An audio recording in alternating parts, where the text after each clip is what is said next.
राहुल घर में दाखिल हुआ तो पूरा घर सन्नाटे में डूबा हुआ था। उसे मालूम था कि उसके मम्मी पापा मंगनी की रस्म में गए हुए थे। पापा के दोस्त के बेटे की मंगनी का फंक्शन था। उसे भी साथ चलने को कहा गया था, लेकिन उसने मना कर दिया था। वैसे भी वो इस तरह की पार्टी से अक्सर दूर ही रहता था। अपने कमरे में जाने के लिए जैसे ही वो सीढ़ियों की ओर मुड़ा, उसे अक्षय के कुमार से आने वाली अजीब और घबराई हुई आवाज़ों ने रोक लिया। उसे ये मालूम नहीं था कि अक्षय इस वक्त घर में है। उसके जानने में वो तो घर वालों के साथ मंगनी की रस्म में गया हुआ था। उसकी इतनी जल्दी वापसी ने राहुल को हैरत में डाल दिया था। शायद मेरा वहम है, ये सोचकर उसने अपने कदम अपने कमरे की ओर बढ़ाए थे। इससे पहले कि वो वापस अपने कमरे की ओर जाता, एक बार फिर अक्षय के कमरे से आती किसी लड़की की घुटी घुटी चीख ने उसके कदम वहीं रोक दिए। वो हैरत से मुड़कर उस ओर देखने लगा। एक पल के लिए उसके मन में शक ने सिर उठाया, लेकिन उसने अपने शक को बेवजह मानकर दबाने की कोशिश की। परंतु अंदर से आती लगातार घुटी घुटी सिसकियों की आवाज़ें उसके शक को और भी गहरा कर रही थीं। न चाहते हुए भी उसने अक्षय के कमरे की ओर कदम बढ़ाए थे। अक्षय की हरकतों से घर वाले अनजान थे, लेकिन राहुल उसकी हरकतों को अच्छी तरह जानता था कि वो कैसा है। अक्षय उससे सिर्फ 2 साल छोटा था, लेकिन दोनों की सोच और मिजाज में जमीन आसमान का फर्क था। जहां अक्षय अपनी ओछी हरकतों से रोज नई लड़कियों को फंसाकर उनका फायदा उठाने वाला इंसान था, तो वहीं राहुल एक संजीदा, इज्जतदार और औरतों की इज्जत करने वाला मर्द था, जिसने आज तक किसी की इज्जत पर हाथ नहीं डाला था। और यही वजह थी कि उसे अक्षय की हरकतें कभी पसंद नहीं थीं। अक्षय के कमरे के करीब पहुंचकर राहुल ने कान लगाकर अंदर की आवाज़ें सुनने की कोशिश की। वैसे तो ये एक गैर शिष्ट काम था, लेकिन राहुल अच्छी तरह जानता था। लेकिन वक्त का यही तकाजा था। जब उसने कान लगाकर सुनने की कोशिश की, तो अंदर से उसे सच में एक लड़की के सिसकने की आवाज़ें आ रही थीं और उसका दिल धक से हुआ था। यानी अंदर से आती आवाज़ें उसका वहम या शक नहीं था, बल्कि हकीकत थीं। प्लीज़ मुझे छोड़ दो, मुझे जाने दो, मैं बर्बाद हो जाऊंगी। किसी की घुटी घुटी सी आवाज़ें फिर गूंजी और राहुल ने फौरन अक्षय के दरवाजे पर जोर से दस्तक दी। दरवाज़ा खोलो अक्षय, अंदर कौन है? उसकी आवाज़ और दस्तक सुनते ही कमरे के अंदर एकदम से सन्नाटा छा गया। अक्षय के लिए राहुल की इस वक्त मौजूदगी बिल्कुल भी हैरान कर देने वाली थी, क्योंकि वो जानता था इस वक्त कोई भी घर पर नहीं आएगा।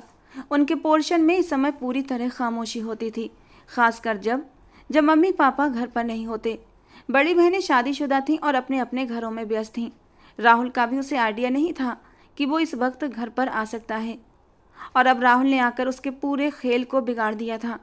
भाई, कमरे में कोई नहीं है, मैं आराम कर रहा हूँ, अक्षय ने अंदर से आवाज़ दी।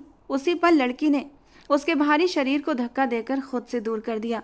छोड़ो मुझे, दरवाज़ा खोलिए प्लीज़, ये मेरी इज्जत। लड़की की रोती हुई आवाज़ राहुल ने बिल्कुल साफ सुनी थी। इस आवाज़ ने राहुल को गुस्से से भर दिया। वो कैसे झूठ बोल सकता था, जब कमरे से आवाज़ें आ रही थीं और वो कह रहा था कि कमरे में कोई नहीं है। अक्षय ने तेजी से लड़की का मुंह दबा दिया। मुंह भी देख रहा हूँ भाई, प्लीज़ डिस्टर्ब मत करो। और ये सुनते ही राहुल का गुस्सा चरम पर पहुँच गया।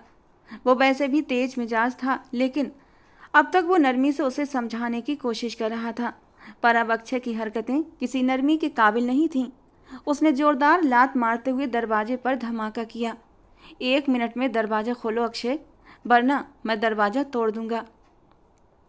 ये कहते ही उसने बिना बिना रुके दरवाजे पर बार बार धक्के मारने शुरू कर दिए और मजबूरन अक्षय को दरवाज़ा खोलना पड़ा। उसे मालूम था अगर वो नहीं खोलेगा तो राहुल सच में दरवाज़ा तोड़ देगा। राहुल कमरे में दाखिल हुआ और सामने का मंजर देखकर एकदम से दंग रह गया। एक लड़की फटे पुराने कपड़ों में अजीब हालत में कोने में सहमी हुई खड़ी थी। किसी को अपनी मदद के लिए कमरे में आता देखकर उस लड़की के चेहरे पर हल्की सी राहत आई थी और वो भागकर राहुल के करीब आई। प्लीज़ मुझे यहाँ से बाहर निकालिए, वरना ये शख्स मेरी इज्जत। बुरी तरह रोते हुए वो लड़की राहुल से मदद की गुहार लगाने लगी, जब अक्षय ने उसे कहर भरी निगाहों से घूरा। आप जाइए यहाँ से, उसने कहा, और वो लड़की अपना हुलिया ठीक करती दौड़ती हुई उसके कमरे से बाहर निकल गई, बिल्कुल उसी तरह जैसे किसी कैद से उसे रिहाई मिल चुकी हो। और राहुल पलट कर अक्षय को देखने लगा। उसके चेहरे पर सिर्फ हल्की सी शर्मिंदगी थी, जबकि पछतावा बिल्कुल नहीं था। तुम कब अपनी हरकतों से बाज आओगे? हमारी भी 2 बहनें हैं। इसी ख्याल के साथ तुम्हें किसी की बहन बेटी पर हाथ नहीं डालना चाहिए। वो उसे अपने अंदर का गुस्सा दबाते हुए समझा रहा था। और ये सुनते ही अक्षय गुस्से से भड़क उठा। बस करिए भाई, कब तक अपना ये भाषण झाड़ते रहेंगे? मैं आप सबको अच्छी तरह जानता हूँ। आपके अंदर भी ये गुण जरूर होंगे। ये अलग बात है कि मैं सबकी नज़रों में आ गया हूँ और आप अभी तक किसी की नज़र में नहीं आए हैं। और ये पहली बार था जब वो एक लड़की के लिए उसके सामने आकर खड़ा हुआ था। उसके लहजे ने राहुल को हैरानी में नहीं डाला था, क्योंकि वो जानता था सामने खड़ा इंसान अपनी हवस के लिए किसी भी हद तक जा सकता है। और यही वजह थी कि अपनी हरकतों से बाज आने की बजाय वो अपने ही भाई पर दहाड़ रहा था। मुझे मजबूर मत करो अक्षय कि मुझे तुम्हारी हरकतों के बारे में पापा से बात करनी पड़े। उसने उंगली उठाकर उसे चेतावनी दी थी, जबकि सामने वाले ने एक नज़र उस पर डालकर चेहरा फेर लिया। कब तक मुझ पर हावी रहोगे? जरा सी तो जिंदगी है, उसमें भी बंदिशें लगा रखी हैं। अपनी ज़िंदगी जियो और मुझे भी जीने दो।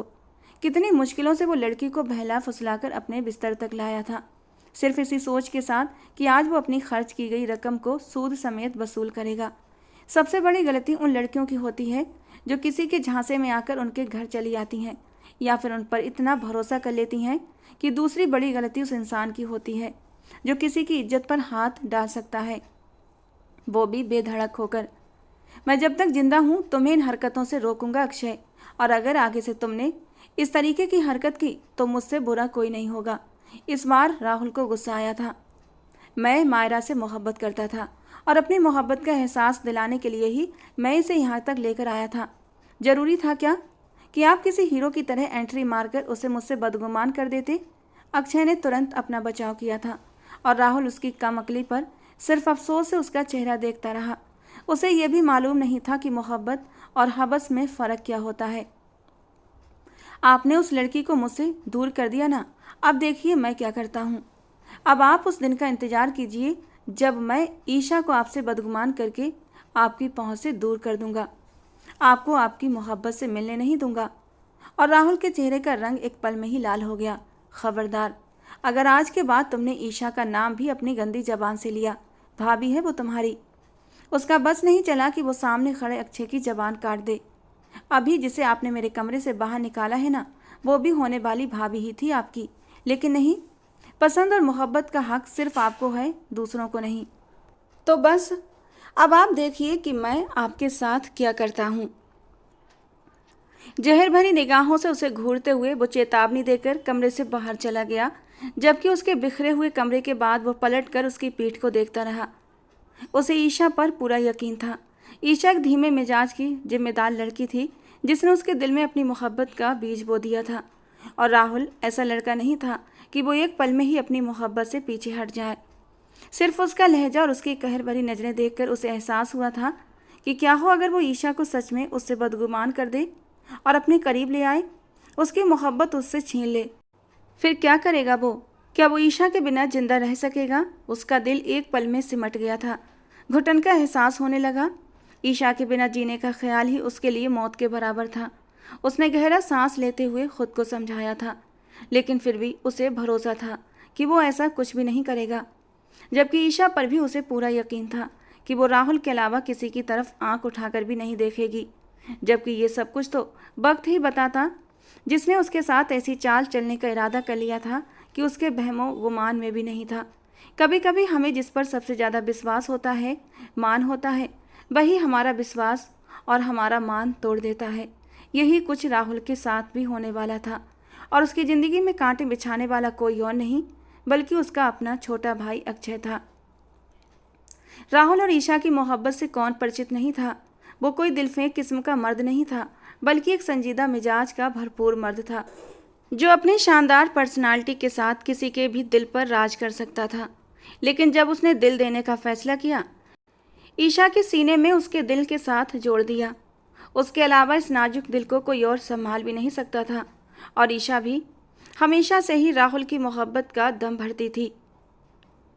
उम्र में वो अक्षय की हम उम्र थी, लेकिन इसके बावजूद उसके दिल के सारे जज्बात, एहसास राहुल के नाम से धड़कते थे। दोनों की पसंदगी से बड़े लोग भी परिचित थे और उनकी शादी का इरादा रखते थे। दोनों की फैमिली एक दूसरे को अच्छे से जानती थी और इसीलिए दोनों की शादी में कोई भी रुकावट नहीं आ रही थी। और इसीलिए अक्षय की बात को संजीदगी से न लेते हुए उसने उसकी दी हुई धमकी को नज़रअंदाज कर दिया। उसे इस बात की खुशी थी कि उसकी वजह से एक लड़की की इज्जत बच गई थी, जबकि अभी भी उसे अक्षय की हरकतों पर अफसोस हो रहा था। वो चाहता था कि वो सुधर जाए और लड़कियों की इज्जत से खेलना बंद कर दे, जबकि वो ये भी जानता था कि वो कभी भी इतनी जल्दी नहीं सुधरेगा, बल्कि उसकी ज़िंदगी में एक आग लगाने वाला था, ऐसा जहर घोलने वाला था कि जिसकी कड़वाहट राहुल पूरी ज़िंदगी याद करता। राहुल ने आर्मी में अप्लाई कर रखा था और उस शाम मिलने वाली कॉल ने उसे इतना खुश कर दिया कि वो सारी कड़वाहट को भूलकर एक बार फिर से जी उठा। किसी भी बात को तूल देकर वो दिल में नफरत नहीं पालता था। उसे यकीन नहीं था कि उसकी इतनी बड़ी ख्वाहिश इतनी जल्दी पूरी हो जाएगी। रंजना जी और नितेश साहब को ये खुशखबरी देने के बाद वो अक्षय के कमरे की ओर बढ़ा था, लेकिन अक्षय कमरे में मौजूद नहीं था। अपने माँ बाप के साथ अपनी हर खुशी को सेलिब्रेट करना उसकी ज़िंदगी का सबसे हसीन सपना था और उस सपने को पूरा करना उसके लिए एक फ़र्ज। ईशा से कॉल पर बात होती रहती थी, लेकिन वो वहाँ जाकर भी उसे सरप्राइज़ देना चाहता था। और उसी दौरान उसने अपने माँ बाप के कानों में ये बात भी कह दी कि वो ट्रेनिंग पर जाने से पहले ईशा से मंगनी करना चाहता है। तरुण जी की फैमिली ने हमेशा से ही उनका भरपूर स्वागत किया था। वैसे तो उनके घर आमने सामने ही थे, लेकिन हमेशा से ही उसके पापा और तरुण जी के बीच मोहब्बत और अपनापन हद से ज़्यादा था।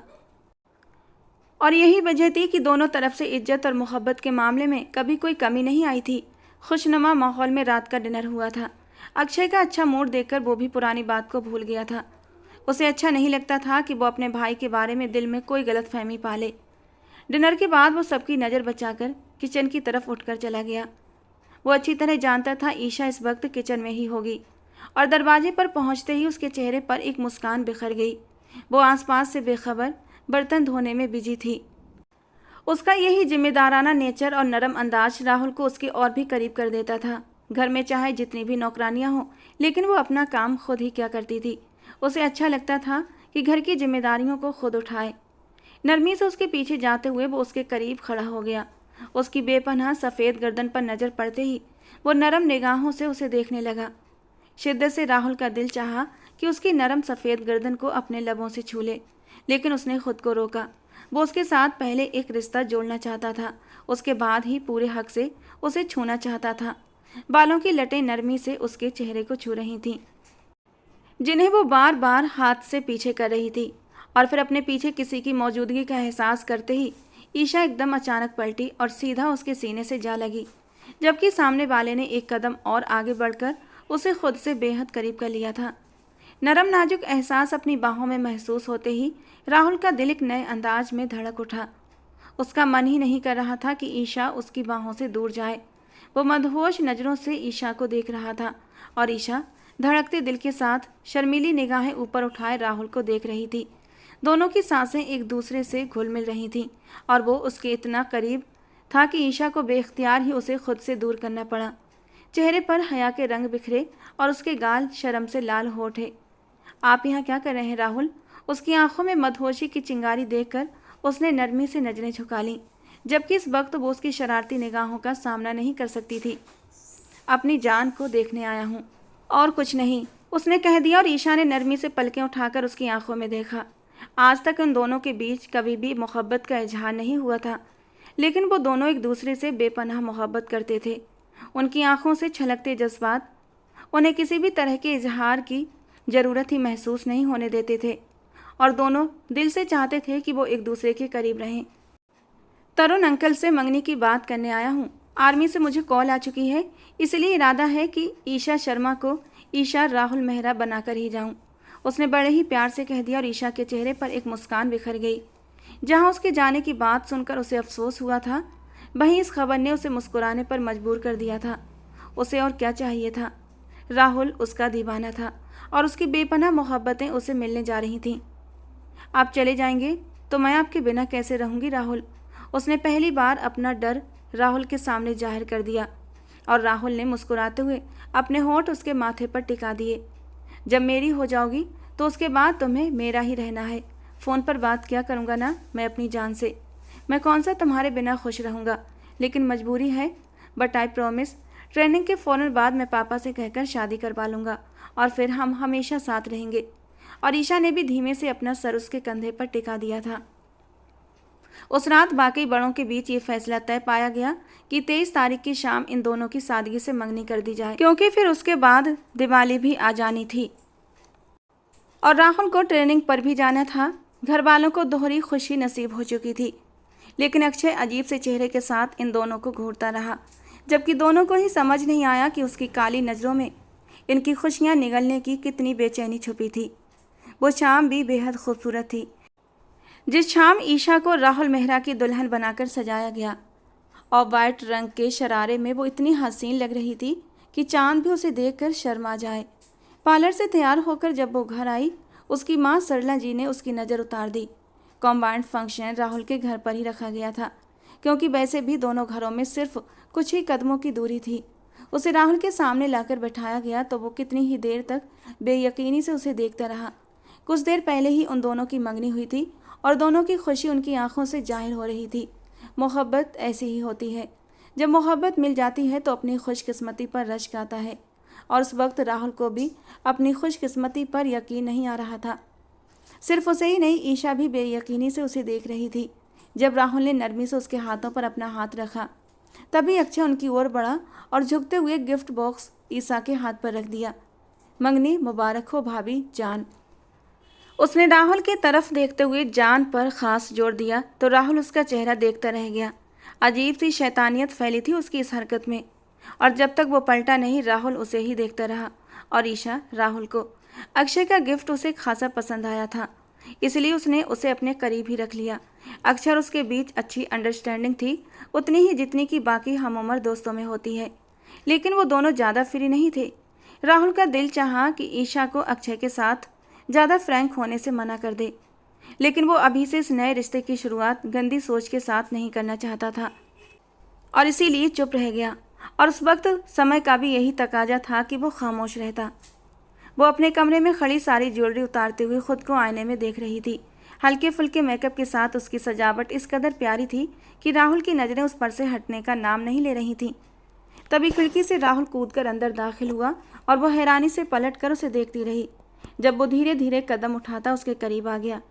ये क्या हरकत है राहुल, ये क्या हरकत है राहुल, आप दरवाजे से भी आ सकते थे। और राहुल ने आगे बढ़कर उसे कमर से थामते हुए अपने करीब कर लिया। दरवाजे से आ सकता था, लेकिन अंकल जी लॉन्च में ही बैठे हैं। तो उसकी आंखों में अभी अभी हल्का हल्का डर झलक रहा था। तुम्हारे पास आने का पूरा सर्टिफिकेट हासिल कर चुका हूँ, अब जिस तरह से भी आऊँ तुम मेरी हो। ईशा राहुल मेहरा। वो उसके इतने करीब था कि उसकी सांसों की महक उसे अपने वजूद में घुलती हुई महसूस हो रही थी। सामने खड़ा शख्स उससे मोहब्बत निछावर करती नज़रों से देख रहा था। खुश हो? उसने खुमार भरे लहजे में पूछा तो ईशा ने सर हाँ में हिला दिया। और वो कैसे खुश ना होती, सामने खड़ा शख्स उसके लिए पूरी दुनिया था। आपको पाकर सब कुछ पा लिया मैंने, वो इतनी धीरे से कह रही थी कि राहुल को सिर्फ उसके लब हिलते हुए दिखाई दे रहे थे। नरम गुलाब की पंखुड़ी जैसे नाजुक होंठ राहुल का ध्यान अपनी ओर खींच गए थे, और तभी आगे बढ़ते हुए उसने हल्के से उसके लबों को छू लिया। और जब दोनों के लब एक दूसरे से टकराए तो एक आग सी भड़क उठी थी। राहुल ने ईशा को खुद के और भी करीब करते हुए पूरी शिद्दत से उन होठों का रसपान किया था। ईशा को उससे इस हरकत की उम्मीद नहीं थी और वो पल भर में ही लाल हो गई। उसकी बिखरी सांसें संभलने का नाम नहीं ले रही थीं और दिल था कि सीने में ऊधम मचाया था। जब राहुल उसकी हालत से मजा लेते हुए मुस्कुराकर उसके गुलाबी नरम गाल पर हल्के से बाइट करता हुआ पलट गया। दो दिल अपनी खुशनसीबी पर भगवान का धन्यवाद कर रहे थे और दो आंखें एक दूसरे का साथ पाकर एक हसीन सपनों के सफ़र के लिए तैयार खड़ी थीं। अगले ही दिन वो ट्रेनिंग के लिए चला गया और इस बार उसे कम से कम 6 महीने के बाद आना था। जाने से पहले उसने सब घर वालों की रजामंदी से ईशा के साथ एक मुलाकात की थी। ईशा की आंखें रोने की वजह से गुलाबी हो रही थीं और राहुल ने उसे खुद के करीब करते हुए अपने सीने से लगा लिया था। आंसू बड़ी बड़ी आंखों से बहने लगे। कितनी ही देर तक वो उसे अपने साथ लगाए उसे तसल्ली देता रहा। ईशा, अगर ऐसे रोगी तो मैं नहीं जा पाऊंगा। मेरे सपने को पूरा करने में तुम्हें मेरा साथ देना होगा, वरना तुम कहो तो मैं नहीं जाऊंगा। और ईशा ने झट अपने आंसू पोंछ लिए थे। नहीं राहुल, तुम जाओ, अपना सपना पूरा करो। उसने खुद को बहादुर साबित किया था और राहुल धीरे से मुस्कुरा दिया था। ईशा को उसने पहले ही समझा दिया था कि वो कॉल पर कम से कम बात किया करेगा जब भी उसे टाइम मिलेगा, और ज़रूर करेगा, लेकिन उसे ज़्यादा इंतज़ार करना पड़ेगा। जाते जाते उसने सिर्फ एक वादा लिया था ईशा से, और वो ये कि वो सच्चे दिल से उसका इंतज़ार करेगी। उसके जाने के बाद किसी और के बारे में सोचेगी भी नहीं। और ईशा ऐसा कैसे कर सकती थी? वो तो राहुल के अलावा किसी का ख्वाब देखना भी खुद पर हराम समझती थी। लेकिन अब वक्त बताने वाला था कि वक्त उन्हें एक दूसरे के खिलाफ धकेलते हुए कौन सी नई राहें दिखाने वाला था। उसके जाने के बाद जैसे पूरा घर उदास हो गया। उसके लिए उसकी मौजूदगी ही रौनक का कारण बनती थी। माँ से इजाज़त लेकर वो रंजना आंटी के घर आ गई थी। पहले भी जब उसका दिल करता था रंजना आंटी के घर आ जाया करती थी, लेकिन तब राहुल उसका इंतज़ार करता होता। आज उसे मालूम था कि उस घर में राहुल उसका इंतज़ार नहीं कर रहा है, लेकिन उसकी बेपनाह यादें यहीं थीं। जब से वो दोनों एक दूसरे से मोहब्बत करने लगे थे, ये पहली बार था कि वो दोनों एक दूसरे से दूर हुए थे, वो भी 6 महीने के लिए। कुछ देर राहुल के कमरे में रुकने के बाद वो बाहर आकर लॉन में झूले पर बैठ गई। इस झूले पर बैठकर वो अक्सर राहुल से जी भरकर बातें किया करती थी, लेकिन आज अकेली उदास बैठी सिर्फ आसमान को देख रही थी। शाम का सियासा अंधेरा चारों ओर फैलकर माहौल को और भी सोगवार बनाने की कोशिश कर रहा था। जब उसे अपनी पीठ पर किसी की मौजूदगी का एहसास हुआ और उसने पलटकर अक्षय की तरफ देखा, जो उसकी पीठ के पीछे खड़ा उसे नरम नज़रों से घूर रहा था। हसीन चेहरों पर उदासी कुछ ज़्यादा खूबसूरत नहीं लगती, उसने कहा, और ईशा बेदिली से मुस्कुरा दी। वो पहले भी नरखट बातें करने की वजह से ईशा को मुस्कुराने पर मजबूर कर देता था, लेकिन आज उसका अंदाज अजीब सा था। ईशा को उसकी नज़रें अपने वजूद के आर पार होती महसूस हुईं, इसलिए और कोई भी बात किए बिना वो पलट गई। लेकिन दूसरी तरफ से चलते हुए वो एक बार फिर उसके सामने आ गया। अगर भाई की जगह मैं होता तो कभी भी इतनी खूबसूरत मंगेतर को छोड़कर नहीं जाता। वो उसके करीब आकर खड़ा हो गया। क्या मतलब है तुम्हारा? मतलब ये कि अब मेरी भी शादी की उम्र हो गई है और मैं भी एक हसीन बीवी की उम्मीद लगाए बैठा हूँ। राहुल के साथ साथ अगर मेरा भी काम निपट जाता तो कितना अच्छा होता। एक ही पल में उसने बात को दूसरा रंग दे दिया और ईशा नरमी से मुस्कुरा दी। वैसे दुल्हन के रूप में आज बहुत खूबसूरत लग रही थी आप, हमेशा की तरह। उसने एक बार फिर गहरी और बेबाक नज़रों से उसके हुस्न का जायजा लेते हुए अपनी तरफ से उसकी तारीफ़ की, और वो खामोशी से उठकर घर चली आई। दिल की धड़कन आज अजीब अंदाज में बेचैन कर रही थी। उसके इर्द गिर्द जैसे एक बेचैनी फैल गई थी। अक्षय आज जिस लहजे में उससे बात कर रहा था वो उसे काफ़ी अजीब सा लगा था। आज पहली बार उसे अक्षय का तारीफ़ करना पसंद नहीं आया था। भगवान ने औरत को एक ऐसी सेंसिटिव नेचर दी है कि वो मर्द की नज़र को फ़ौरन पहचान लेती है, और यही वजह थी कि उसे एक पल में ही अक्षय की बदलती हुई नज़रों का अंदाज़ा हो गया था। अक्षय के बदले व्यवहार को सोचते सोचते ईशा के सर में दर्द होने लगा, और फिर उसने जैसे तैसे अक्षय के ख्याल से पीछा छुड़ाया था। हफ्ते में सिर्फ एक बार रविवार की शाम राहुल उससे बात किया करता था, वो भी सिर्फ आधे घंटे के लिए, और उसके अलावा कुछ भी नहीं। और बातों में भी सिर्फ उसकी ड्यूटी की बातें ही शामिल होती थीं। आर्मी ज्वाइन करना उसका ऐसा ख्वाब था जिसे पूरा करके वो खुद को पूरा समझता था, और अब तो सिर्फ और सिर्फ अपने काम से वफादारी निभाना चाहता था। जबकि ईशा उसके शौक़ के आगे दीवार नहीं बनना चाहती थी। वो चाहती थी वो अपने हर ख्वाब को पूरा करके लौटे, और जो ख्वाब उसने देखे हैं वो ज़रूर पूरे हो जाएं। दिन इसी तरह गुजरते गए जब तक कि दिवाली नहीं आ गई। एक दिन पहले ही अजीब सी उदासी उसके तन बदन में फैल गई। उसका दिल चाहा कि मोबाइल पर उसी वक्त कॉल करके सबसे पहले राहुल को हैप्पी दिवाली कहे, लेकिन वो जानती थी कि राहुल अभी उससे बात नहीं करेगा, उसकी कॉल अटेंड नहीं करेगा। आज इतवार नहीं था। इतवार की शाम ही सिर्फ उन दोनों के बीच कुछ वक्त के लिए बात होती, और उसके बाद पूरी तरह खामोशी। वो एक बार हर रिश्ते से आज़ाद होकर सिर्फ अपने काम की तरफ ध्यान देना चाहता था, और ईशा को ये बात अंदर ही अंदर घायल करती जा रही थी। ये उसकी जुदाई के पहले दिन थे जब उसका दिल अभी संभलने में नहीं आ रहा था। रंजना जी ने अपनी दोनों बेटियों के लिए मायके से दिवाली के गिफ्ट भेज दिए, और उसी तरह ईशा के लिए भी दिवाली के गिफ्ट तैयार करवा कर रखे थे। लेकिन ईशा को इन गिफ्ट की नहीं बल्कि राहुल की तरफ से दिए गए गिफ्ट्स का इंतजार था। वो चाहती थी कि उसका मंगेतर पहली दिवाली उसके साथ मनाए। काफ़ी देर तक वो छत पर सोगवार सी बैठी रही। आंखों में न जाने क्यों नमी सी तैरने लगी, जब एक बार फिर उसे अपने करीब ही अक्षय की आवाज़ सुनाई दी, हैप्पी दिवाली भाभी जान। और वो पलटते हुए उसे देखने लगी। मंगनी के बाद ही उसकी अक्षय से दूसरी मुलाकात थी, जब वो फिर से उसके करीब आया था। यकीनन हर लड़की की तरह आपकी भी तमन्ना होगी कि आपको दिवाली की बधाई आपका होने वाला पति दे, लेकिन भगवान ये चाहता है कि सबसे पहले दिवाली की बधाई मैं आपको दूं, सो मैंने दे दी। उसे अक्षय की बात तो कुछ खास पसंद नहीं आई। इस वक्त उसका मूड भी सही नहीं था कि वो अक्षय से बहस करे, इसलिए नरमी से उसके करीब से गुजरते हुए अंदर जाने लगी। जब अक्षय ने हाथ बढ़ाकर उसका हाथ थाम लिया। क्या हो गया, परेशान क्यों हैं? आपका और मेरा सिर्फ देवर भाभी का रिश्ता नहीं, बल्कि हम दोस्त भी हैं, और बहुत अच्छे दोस्त। आप मुझसे अपनी परेशानी शेयर कर सकती हैं। वो शायद उसके लिए हमदर्दी का कारण बन रहा था, और अपने सामने किसी हमदर्द को पाकर ईशा की आंखों में भी नमी भरने लगी। कुछ नहीं, बस राहुल की याद आ रही थी। इस वक्त उसके दिल की बेचैनी चरम पर थी। जहाँ खुशियां मनाने को तैयार था, वहीं वो उस इंसान की राह देख रही थी जो हर दिवाली की रात सबसे पहले उसके लिए चूड़ियां लेकर आता था। वो चूड़ियों से भी महंगा तोहफा ला सकता था, लेकिन ईशा को चूड़ियां हद से ज़्यादा पसंद थीं, और वो हर दिवाली वही चूड़ियां पहनती जो राहुल लाता। ईशा की कांच जैसी आंखों में आंसू चमकने लगे, जिन्हें उसने अपने दुपट्टे के कोने से साफ कर दिया। उसकी रोई रोई आंखों को देखा और फिर उसने जेब में हाथ डालते हुए लाल रंग की चूड़ियां निकाली और उसकी कलाइयों में सजा दी, जबकि ईशा शर्म से भरे चेहरे के साथ उसे देखती रही। एक बार फिर उसकी इस हरकत से वो घबरा गई थी। मैंने कहा था ना, हमारे बीच सबसे पहले दोस्ती का रिश्ता है और फिर बाकी रिश्ते। मैं तुम्हारी आंखों में उदासी नहीं देख सकता। तुम्हारी बड़ी बड़ी आंखें सिर्फ ख्वाब सजाने के लिए हैं, सिर्फ चमकने के लिए।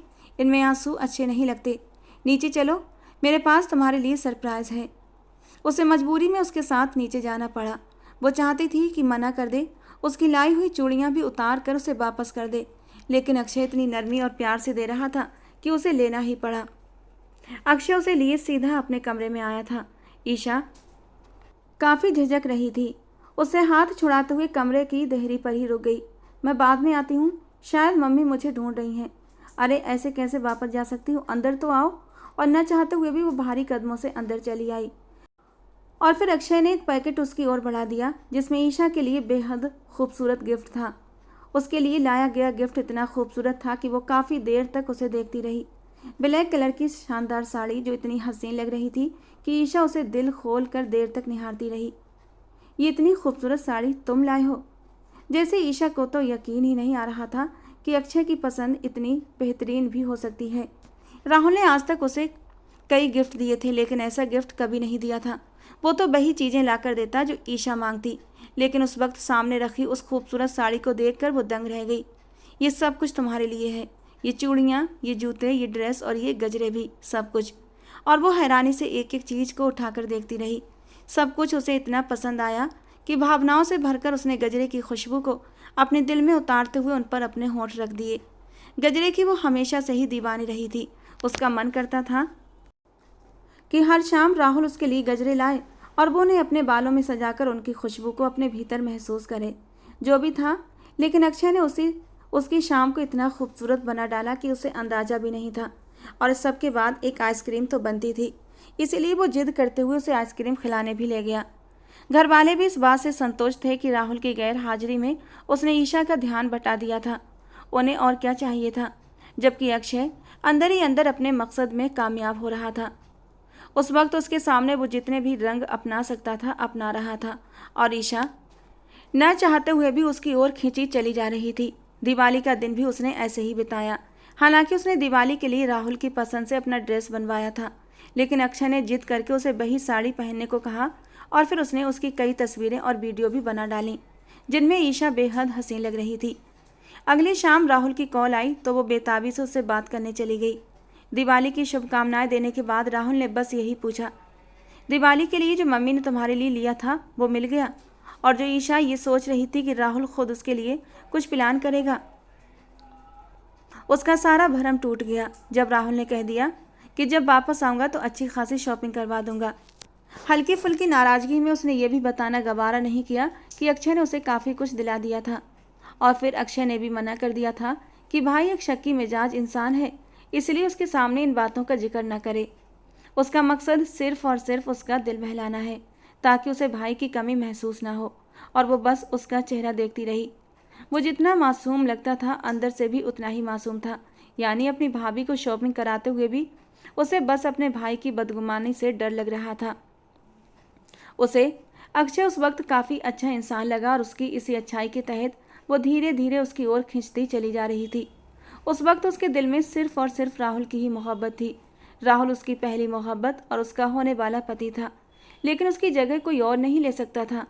पूरा हफ्ता वो उससे बात करने को तरसती रहती और राहुल कुछ देर के लिए बात करता और फिर वही उदासी छा जाती। बातों के दौरान भी उसका जिक्र सिर्फ और सिर्फ अपने काम की तरफ होता। वो अपने काम के बारे में बताता, अपने दोस्तों के बारे में बताता, जबकि वो चाहती थी कि वो उससे पूछे कि उसके दिन रात कैसे गुजर रहे हैं, क्या वो उसे याद करती है, और उसे अपनी हालात के बारे में भी बताए। जबकि राहुल व्यवहारिक रूप से जाहिर करने वाला इंसान था। उसे अजीब सी झल्लाहट महसूस होती थी उन लोगों से जो बड़ी बड़ी बातें करने के आदी होते हैं। उस रोज़ भी वो सीढ़ियों पर बैठकर काफ़ी देर से राहुल से बात करती रही और अक्षय अपनी बालकनी से उसके उदास चेहरे को देखता रहा। उसकी आंखों में फैली हुई नमी से ही उसे अंदाजा हो रहा था कि राहुल की वो किस कदर दीवानी है। किचन में जाती हुई उसने धन्नो को 2 कप चाय बनाने के लिए कहा। धन्नो उसे कुछ देर बाद चाय बनाकर दे गई थी, जिसे लिए वो सीढ़ियों पर चला आया। शायद उन दोनों के बीच बातचीत खत्म हो चुकी थी और वो उदासी से सिर घुटनों पर टिकाए वहीं बैठी थी जब वो उसके करीब आकर बैठ गया। आपके लिए चाय, उसने कहा और ईशा ने हैरानी से उसे देखा। तुम्हें कैसे पता चला कि मुझे चाय पीनी है?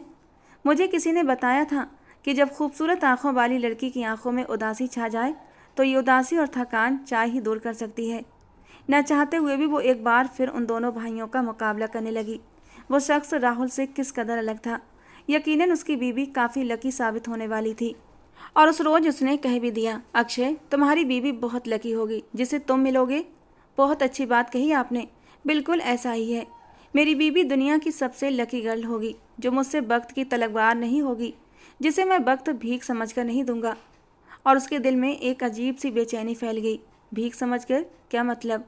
उसने दोस्त समझते हुए उससे अपनी बेचैनी का जिक्र किया, जबकि वो ये नहीं जानती थी कि सामने बैठा शख्स भेड़ के रूप में उसके साथ गद्दारी करने पर तुला हुआ है।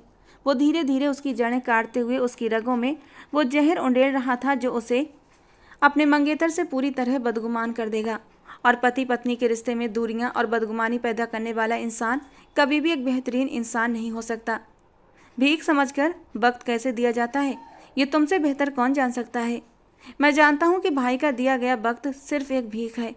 मैं मानता हूँ कि मर्दों के काम और कुछ ख्वाब हुआ करते हैं, लेकिन वो ख्वाब अगर पूरे हो भी जाएं तो किस काम के, जिन ख्वाबों के पीछे न जाने कितनी आंखों में कितने ख्वाब टूटे हों। और ईशा की बड़ी बड़ी आंखों में दर्द फैल गया।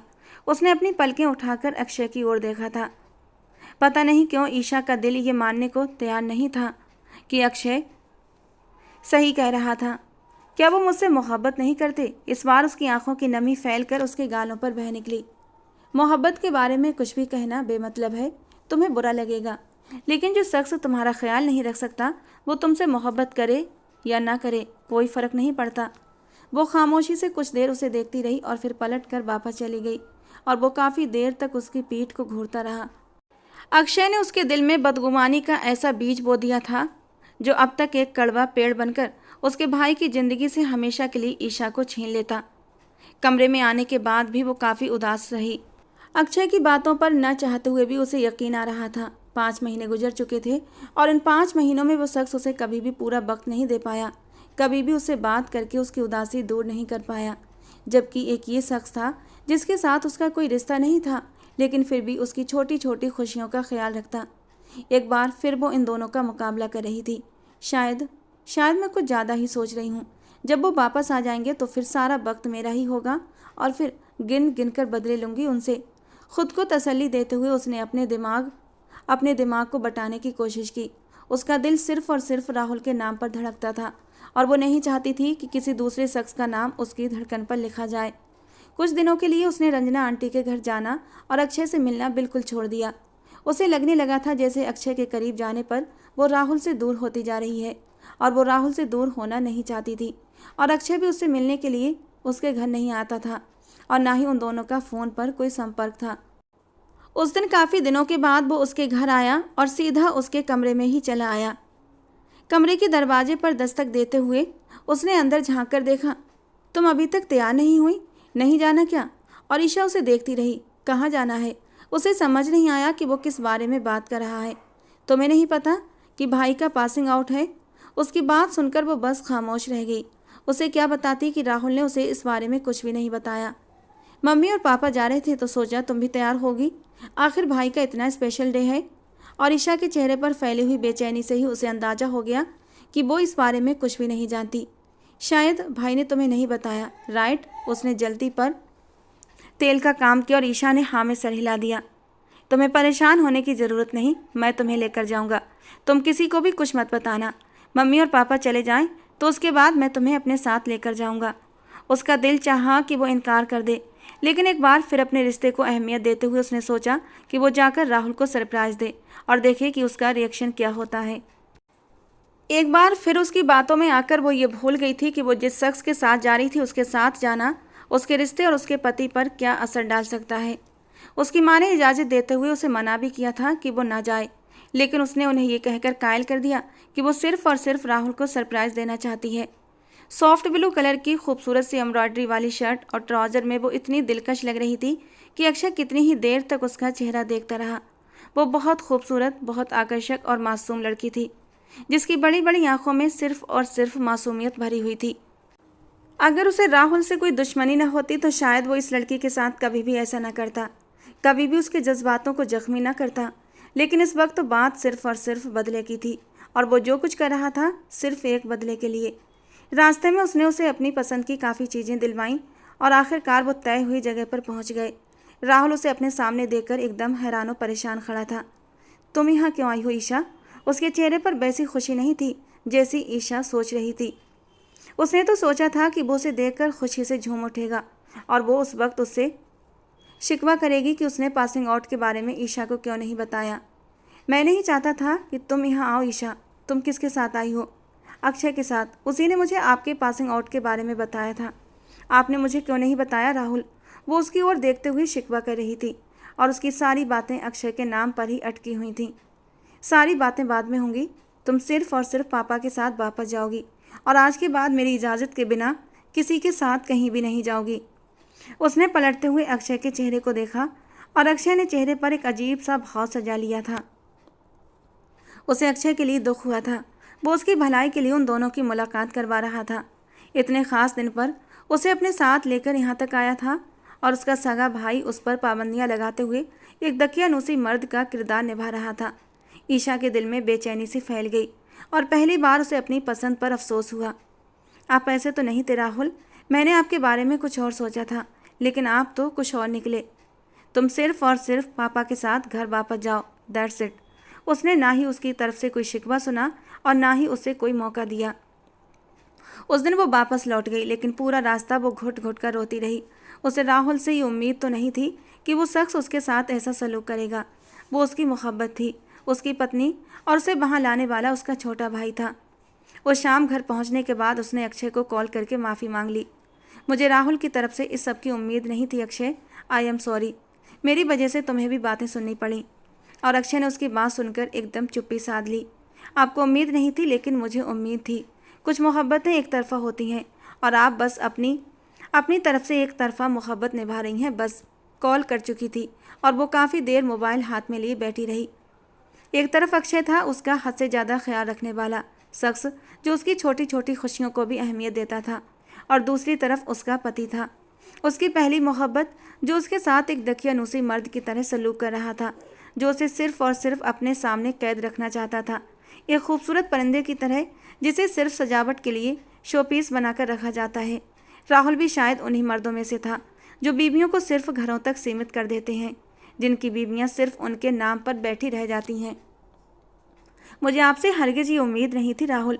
आपने मेरा मान तोड़ा है, मेरा गर्व तोड़ा है, और इसके बदले मैं आपको तोड़ दूंगी। मैं ये रिश्ता ही ख़त्म कर दूंगी जिस रिश्ते की बुनियाद पर आप इतना अकड़ते हैं। ये फ़ैसला उसके दिल का फ़ैसला था, उसका जज्बाती फ़ैसला। कभी कभी औरत सिर्फ जज्बात में आकर फ़ैसला करती है, और उसने भी जज्बात में आकर ऐसा फ़ैसला कर लिया था जो उसकी ज़िंदगी को पूरी तरह बदलने वाला था। मैं तुमसे अपनी राहें जुदा कर लूँगी और उस शख्स के साथ अपनी राहें जोड़ूंगी जिसकी खुशियों की शुरुआत सिर्फ मेरी खुशियों से होती है और जिसकी आंख मेरे दुख पर नम हो जाए। नफरत से सोचते हुए उसने अटल फैसला कर लिया। आज के बाद उसे सिर्फ और सिर्फ अपने फैसले पर डटे रहना था, बस। उस दिन पहली बार था जब वो रंजना आंटी के घर आई और आते ही उसने अक्षय के कमरे का रुख किया। सबसे पहले वो राहुल के कमरे में जाती थी। काफ़ी देर उसके कमरे में बिताकर वो घर वापस आती थी, लेकिन ये पहली बार था कि वो उसके कमरे के दरवाजे से गुजरते हुए अक्षय के कमरे में चली गई थी। दस्तक देते हुए उसने अंदर झांका तो जैसे वो उसका ही इंतजार कर रहा था। वो फ़ोन पर किसी से बात कर रहा था, लेकिन ईशा को देखते ही कॉल काट दी। आइए आइए, अंदर आ जाइए। आज यहाँ कैसे आ गई? बस दिल चाहा कि आपके साथ थोड़ा सा वक्त बिताया जाए, उसने खुशगवार लहजे में कहा तो वो काफ़ी देर तक उसे देखता रहा, यानी तीर निशाने पर लग गया था। वो पहली बार इतनी खुश दिली से उसके साथ बात कर रही थी, तो वो कैसे पीछे हटता? क्यों नहीं, ये तो हमारी खुशकिस्मती है कि आप खुद चलकर हमारे पास आई हैं, और वो भी खुशगवार वक्त बिताने के लिए। उसने सर से पैर तक उसे देखा और फिर उसके करीब चला आया, उसका हाथ पकड़कर अपने करीब बेड पर बिठा लिया, जबकि ईशा को एक बार फिर बेचैनी हुई। चाय पियोगे? तुम्हारे लिए चाय बनाकर लाती हूँ। उसने बात को बदलना चाहा और अक्षय ने कंधे उचकाए। जैसी आपकी मर्जी, और वो मुस्कुराते हुए कमरे से बाहर चली गई। उस दिन पहली बार चाय पीते हुए उन्होंने एक दूसरे से सिर्फ अपने बारे में बातें की थीं। इन दोनों की बातों का केंद्र सिर्फ और सिर्फ उनकी ही जात थी। राहुल कहीं गुमसा हो गया था। उसकी मोहब्बत न जाने कितनी बदगुमानियों की नज़र हो गई। पहली बार वो बातचीत का केंद्र नहीं था। अक्षय कितनी ही देर तक ईशा के खूबसूरत चेहरे को देखता रहा, हालांकि ईशा भी उसकी नज़रों की तपिश अपने चेहरे पर महसूस कर रही थी, लेकिन उसने अक्षय को नहीं टोका और अगले ही पल उसने हाथ बढ़ाकर ईशा के चेहरे से एक शरारती लट को हटाकर उसकी आंखों में झांका, और ईशा ने कोई विरोध नहीं किया। ईशा के चेहरे से बालों को हटाते हुए उसने अपनी उंगलियों से जिस तरह ईशा के गालों को छुआ था, ईशा का दिल पूरी तरह से धड़क उठा, लेकिन उसने अब भी अक्षय से कुछ नहीं कहा, बस चुपचाप अपनी नज़रें झुका लीं। औरत जब किसी मर्द की ओर झुकाव करती है तो सबसे पहले विरोध छोड़ देती है, और ये उसकी तरफ से पहली निशानी होती है कि वो शख्स के बारे में सोचने लगी है, और उसके साथ भी ऐसा ही हुआ था। पासिंग आउट के ठीक एक हफ्ता बाद राहुल घर आ गया था। उसके आने की खुशी में ईशा की फैमिली का डिनर रंजना आंटी के घर पर था। गोल्डन कलर की फ्रॉक में वो सुनहरी गुड़िया की तरह लग रही थी। बालों की चोटी बनाकर उसे कंधे पर गिराया हुआ था। सबकी तरफ से राहुल को गिफ्ट दिए गए थे, लेकिन उसकी तरफ से कोई गिफ्ट नहीं था। ना ही उसने राहुल से कोई सवाल जवाब किया था और ना ही उसका हालचाल पूछा। पहले तो उसे लगा जैसे वो उससे नाराज़ है, लेकिन वो नाराज़ नहीं थी। पहली बार उसका दिल ये सोचकर धड़क उठा कि वो उसकी तरफ से बदगुमान हो चुकी है। न जाने क्यों वो उसको देखने पर नजरें चुराती रही। खाना खाने के बाद राहुल ने उसे अपने कमरे में बुलाया। वो काफ़ी देर तक उसका इंतज़ार करता रहा, लेकिन वो कमरे में नहीं आई। जब बाहर आकर उसने ईशा के बारे में पूछा तो बताया गया कि ईशा घर चली गई है और अक्षय उसे घर छोड़ने गया है। यहीं उसे सबसे पहले कुछ गड़बड़ होने का एहसास तीव्रता से हुआ। मेहमानों के जाने के बाद अक्षय घर में दाखिल हुआ तो वो लॉन्ज में बैठा उसका इंतजार कर रहा था। अक्षय को सामने देख वो काफ़ी देर उसकी आंखों में देखता रहा, जिसकी आंखों में जीत का जश्न था। वो चिल्ला चिल्ला कर ये घोषणा कर रहा था कि उसने ईशा के दिल में शक की लहर पैदा कर दी है, वो लहर जो एक दूसरे से उन्हें अलग करके ख़त्म कर देगी। मेरी मंगेतर से दूर रहो अक्षय, वो तुम्हारे भाई की इज्जत है। अगर इतना ही दम है तो अपनी मंगेतर से कहो कि वो तुम्हारे भाई से दूर रहे। तुम्हारे भाई की भी अच्छी खासी इज्जत है। बात को तंज और मजाक का रंग देते हुए वो मुस्कुराकर अपने कमरे में चला गया, जबकि राहुल उसकी पीठ को घूरता रहा। कुछ गड़बड़ होने का एहसास उसे हुआ था। अगले दिन वो सुबह सवेरे ही ईशा के घर चला आया। ईशा कमरे में थी, वो सीधा उसके कमरे में गया। ईशा उसे अपने कमरे में देखकर अच्छी खासी घबराई। हल्की आवाज़ में उसे गुड मॉर्निंग किया और अपनी नज़रें दूसरी तरफ मोड़ लीं। वो नहीं चाहती थी कि राहुल यहाँ रुके। राहुल उसकी तरफ बढ़ा और उसे बाजू से पकड़ लिया। क्या बात है ईशा, मुझसे नाराज़ हो? वो उसकी आंखों में देखते हुए पूछ रहा था। बस, सारी दूरियां ख़त्म हो गई हैं, सारे इम्तिहान टल चुके हैं, अब सिर्फ और सिर्फ मिलन की बात होगी। मैं कल ही पापा को भेजूंगा। ईशा ने उसकी बात सुनकर अपना हाथ उसके हाथों से छुड़ाया। मैं नहीं चाहती कि आप अभी अपने माँ बाप को भेजें। मुझे अभी इस रिश्ते के बारे में कुछ और सोचने की ज़रूरत है। और वो हैरानी से ईशा के चेहरे को देखने लगा। क्या मतलब, कुछ और सोचने का? शायद मैं इस रिश्ते से थक गई हूँ, और थके हुए रिश्ते उम्र भर नहीं टिकते। और ये कहकर वो बाहर निकल गई। राहुल उसके चेहरे को देखता रह गया। वो खुद से इतनी बड़ी बात नहीं कर सकती थी। सामने खड़ा शख्स उसकी मोहब्बत था। उसे अपने करीब लाते हुए उसने बेइंतहा और भी करीब कर लिया। मैं तुमसे मोहब्बत करता हूँ और तुम्हारा मंगेतर हूँ। इस रिश्ते से दूर होने का मतलब है कि तुम मुझसे थक जाओ, यानी अपनी मोहब्बत राहुल से। इस दिल पर सिर्फ मैं ही राज कर सकता हूँ, मेरे अलावा कोई और नहीं। तुम मेरे अलावा किसी और के बारे में सोच भी नहीं सकती। और ईशा ने झटके से उसे खुद से दूर कर दिया। आप मेरे अलावा अपने सपनों को ध्यान में रखते हुए सबके बारे में सोच सकते हैं, लेकिन मुझे कोई हक नहीं। ये कहाँ का इंसाफ है राहुल। उसकी बात सुनकर राहुल के तन मन में गुस्से की तेज लहर दौड़ गई। वो उस वक्त सिर्फ अक्षय की जुबान बोल रही थी। वो जानता था उसके दिमाग में शक फैलाने वाला उसका भाई है। उसे जोर से धकेलते हुए दीवार के साथ लगा दिया। उस वक्त राहुल के हाथ उसकी गर्दन पर थे। मैं तुम्हें हमेशा के लिए ख़त्म तो कर सकता हूँ ईशा, लेकिन तुम्हें खुद से दूर नहीं कर सकता। तुम ऐसा कोई फैसला नहीं ले सकती। तुम सिर्फ मेरी हो, समझी। उसकी आंखों में भावनाओं का समंदर देख वो सचमुच घबराई। सामने खड़ा शख्स जितना जुनून दिखा रहा था, उसके लिए वो असहनीय था। वो कमरे से चला गया और वो सिसकते हुए फर्श पर बैठ गई। उसे अभी भी लग रहा था कि वो शख्स उस पर अपनी मर्जी थोप रहा था, उसे कंट्रोल करता हुआ अपना बना रहा था, जबकि वो नहीं जानती थी कि वो उसे किस कयामत से बचाना चाहता है। मैं अब तुम्हारी कैद में नहीं रहूंगी। मैं पापा से बात करूंगी और ये रिश्ता हमेशा के लिए ख़त्म करवा लूंगी। लेकिन लेकिन उससे पहले मुझे अक्षय से बात करनी चाहिए। मुझे उसे बताना चाहिए कि मुझे ऐसा शख्स चाहिए जो हमेशा के लिए मेरे लिए मौजूद रहे, जिसकी सारी चाहतें मुझ पर हों और जो मेरी खुशियों को नज़रअंदाज न कर पाए। न जाने कितने दिन गुजर गए थे और वो अपनी जिद पर अड़ी रही। राहुल ने जोर शोर से मेहनत की उसे मनाने की, लेकिन वो हमेशा उससे नाराज़ रही। ना तो उसके सामने चिल्लाती, ना अपने दिल में मौजूद नाराज़गी के बारे में बताती। वो सबसे पहले अक्षय से बात करना चाहती थी, उसे अपने एहसासों के बारे में बताना चाहती थी और उसके बाद ही इस मामले पर खुलकर बात करना चाहती थी। जबकि राहुल उसकी मोहब्बत के लिए तरस चुका था। उसे पहली बार एहसास हुआ कि अपनी नौकरी और अपने सपनों के चक्कर में वो अपनी मोहब्बत से हाथ धो बैठा है। उस दिन उसने हिम्मत करके रंजना आंटी के घर आना तय किया और उस दिन उसे यकीन था कि राहुल घर पर नहीं है। सीधे अक्षय के कमरे में जाते हुए उसने दरवाजे पर दस्तक दी, लेकिन कोई जवाब नहीं आया। दरवाज़ा शायद खुला था, इसलिए उसने दोबारा दस्तक दी तो हल्का सा खुल गया। उसने झांकते हुए कमरे में देखा, लेकिन कमरे में कोई नहीं था, जबकि आंटी ने बताया था कि अक्षय कमरे में ही है। ये शक, नाराज़गी और बातचीत अभी तक सिर्फ बच्चों के बीच थी। घर के बड़े इन बातों से अनजान थे और ना ही वे किसी को शक की निगाह से देखते थे। उस वक्त वो बहुत ज़्यादा कंफ्यूज थी। राहुल का डर और आने वाले पलों की बेचैनी उसे और ज़्यादा नर्वस कर रही थी। उसे राहुल से डर भी था। वो जानती थी वो कितना जुनूनी व्यक्ति है। वो एक पल में सब खत्म कर देगा। अपना मन भटकाने के लिए वो अक्षय के कमरे का जायजा लेने लगी और तभी साइड टेबल पर पड़े मोबाइल पर हल्की सी रोशनी चमकी और फिर मिट गई। शायद कोई नोटिफिकेशन आया था। उसने हाथ बढ़ाकर यूं ही मोबाइल उठाया और सरसरी सा नज़र डालने लगी। अक्षय शायद बाथरूम में था, क्योंकि वहां से पानी गिरने की आवाज़ आ रही थी, इसीलिए उसे देर हो रही थी। दोस्तों के साथ चैट्स खोलते हुए वो उसकी हल्की फुल्की बातें पढ़ती रही, यहाँ तक कि दोस्तों के बने ग्रुप में जाते हुए उसकी नज़र अक्षय की भेजी गई मैसेज पर टिक गई और दिल बेइंतहा धड़क उठा। इस बार मैं अपने घर में ही एक मछली को फंसा रहा हूँ, अपने भाई को हमेशा के लिए अपनी राह से हटा रहा हूँ, उसकी मंगेतर से उसके रास्ते अलग करके। और तब तक तुम लोग मस्त रहो। उसके दिल की धड़कन तेज हुई। वो किस बारे में बात कर रहा था? वो इतनी बच्ची नहीं थी कि समझ न सकती कि ये उसी की बात हो रही है।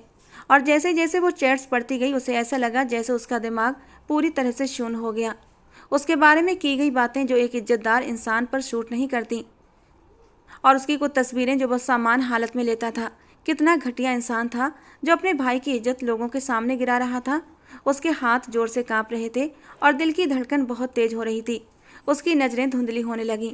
वो शख्स पर आंखें बंद करके विश्वास करने वाली थी जो कभी भरोसेमंद था ही नहीं। बाथरूम से पानी गिरने की आवाज़ें अब बंद हो गई थीं। वो जल्दी से मोबाइल रखकर पलटी। उसे ऐसा लगा जैसे उसके पैर ज़मीन में धंस गए हों। उसने कुछ नहीं देखा। वो सीधा उसके घर से निकलकर अपने घर चली गई। अपने कमरे में आकर बिस्तर पर बैठते हुए वो जोर से रो पड़ी। एक धोखेबाज शख्स की बातों में आकर वो अपने ही पैरों पर कुल्हाड़ी मारने वाली थी। एक ऐसा शख्स जो उसकी नसों में शक का जहर घोलता रहा और अब उसी जहर का इस्तेमाल करके उसे उसके मंगेतर से दूर करना चाहता था। मैं कितनी पागल थी कि अपनी मोहब्बत और अपने सबसे खूबसूरत रिश्ते को ठुकराना चाहती थी।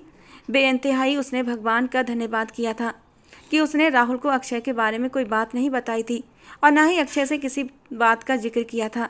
काफ़ी देर तक वो ज़ोर ज़ोर से रोती रही, अपने पागल बनाए जाने पर, रिश्तों का विश्वास खोने पर और उस व्यक्ति के धोखे पर। शाम को राहुल उसके घर आया तो वो सीधे ईशा के कमरे में चला आया। आज पूरा दिन उसने ईशा को नहीं देखा था।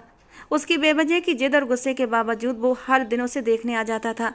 दरवाजे पर हल्की सी दस्तक देते हुए उसने दरवाज़ा खोल दिया और ईशा सामने बिस्तर पर लेटी थी, जैसे उसके आने का इंतजार कर रही हो। क्या हुआ जान, आज कमरे में क्यों लेटी हो? वो उसकी आदतों से अच्छी तरह परिचित था। ईशा को लोगों के बीच रहना बहुत पसंद था, जबकि उस वक्त वो अकेली लेटी थी। उसके ऐसे पूछने पर ईशा जल्दी से उठी और उसकी ओर भागी और उसके सीने से चिपट गई। बस एक पल लगा और सामने वाला शख्स एकदम हवा हो गया। इतना गहरा एहसास जो उसे अंदर तक झकझोर रहा था। उसकी मोहब्बत इतने सालों बाद उसके सीने से लगी रो रही थी और वो बस उसे अपने में समेटते हुए देख रहा था। भगवान का दिया हुआ कोई बहुमूल्य उपहार था कि वो लड़की उसकी बाहों में थी। क्या बात है जान, कोई परेशानी है? राहुल ने उसके मासूम चेहरे को उठाकर अपने सामने कर लिया, जिसकी आंखें रो रो कर लाल हो चुकी थीं। मुझे आपसे दूर नहीं रहना, मुझे आपको खोना नहीं है राहुल। मैं आपके बिना कुछ नहीं, मेरा वजूद, मेरा नामो निशान कुछ भी नहीं। आपसे दूर हुई तो मैं मर जाऊंगी। मुझे खुद से दूर मत करना। इस खूबसूरत इकरार पर वो खिल उठा। इतने दिनों बाद उसके मुंह से उसने इतनी प्यारी बात सुनी थी। नरमी से झुकते हुए उसने उसके माथे पर होंठ रख दिए। राहुल भी अपनी मोहब्बत के बिना कुछ नहीं। मेरी सारी मोहब्बतें सिर्फ और सिर्फ मेरी जान के नाम। आज के बाद मुझे इन खूबसूरत आंखों में सिर्फ और सिर्फ चमक चाहिए, मोहब्बत की चमक, ना कि आंसुओं की धुंधलाहट। वो पूछ नहीं पाया कि वो इतनी जोर से क्यों रो रही है। शायद उसने खोने के एहसास को करीब से महसूस किया था। शायद बस एक पल का था और उसने इतना कीमती रिश्ता गवा दिया था, जो रिश्ता उसके लिए पूरी कायनात बन चुका था। उसे अपने आप में समेटते हुए उसका ध्यान भटकाया। हल्की फुल्की सरगोशियाँ और शरारतें करते हुए वो उसे मुस्कुराने पर मजबूर कर रहा था, जबकि वो सच में उसके सीने से लगी मुस्कुरा रही थी। सारी रंजिशें, नाराज़गी सिर्फ एक पल में ख़त्म हो गई थी। ये भगवान की कृपा ही थी कि भगवान ने अक्षय की असलियत उसके सामने ला दी और उसके इतने खूबसूरत रिश्ते को बचा लिया। कुछ रिश्ते हमारे करीब होते हैं, लेकिन वो सिर्फ और सिर्फ हमें शक करने के लिए बनाए जाते हैं। ऐसे रिश्तों से दूरी बनाना बेहतर होता है। वे रिश्ते जो पति पत्नी में दरार पैदा करें, भगवान भी उन्हें नापसंद करता है और ऐसे रिश्तों से दूर रहने में ही भलाई है, फिर चाहे वो रिश्ते आपके कितने भी अपने क्यों ना हों। भीगे हुए पलकों में सहेजा हुआ सुकून अब धीरे धीरे ईशा की ज़िंदगी में उतरने लगा था।